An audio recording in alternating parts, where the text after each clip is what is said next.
继续来到南投县的仁爱乡，因为风台外围的影响，因为这个风台外围环流的影响，崩山土石流道路来断路，灾情严重。县长柯淑华讲，伊向中央来争取到300名的国军来救灾，但是兵力无到位。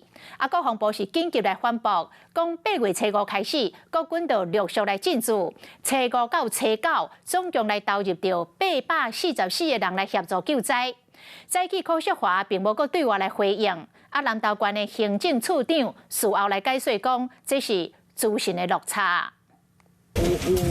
风灾造成着南投仁爱乡道路断去，一直传出着灾情。县长柯淑华伫8月初5请中央来支援，特别跟行政院提出请求，除了透过我们后勤部的300名的兵力来介入支援之外呢，那协助我们的清运工作。柯淑华争取需要300个国军救灾兵力，昨日的县部会议未讲人无到位，为大家真重。不过事后伊了解状况了后，讲这是消息顶面的落差。目前驻点在我们这边的第5作战指挥区，跟他们来做沟通协调，确认是一开始我们在资讯上面传递是有落差的。官府讲这是误会，不过国军被指控救灾无到位，马上跳出来赔回。国防部昨暗11点外发出着新闻稿，8月初8就派出着指挥、着战后勤支援等等，总共198人力。今仔日早起佮发新闻稿来强调，为8月初5到达，已经派524个兵力。今天派了320员进入8个村落8个村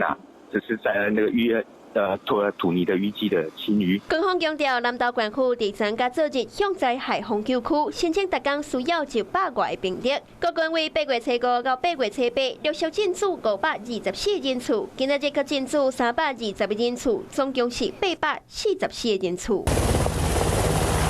官方表示，伫灾害发生之前，会提供县市政府300个兵力备用的规划。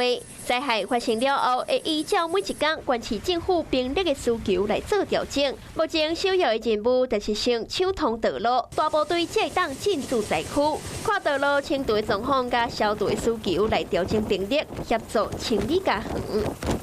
Hello， 我是蒋欣梅。想要抢先掌握最及时的新闻资讯吗？赶快订阅、按赞、开启小铃铛，锁定华视新闻 YouTube 频道。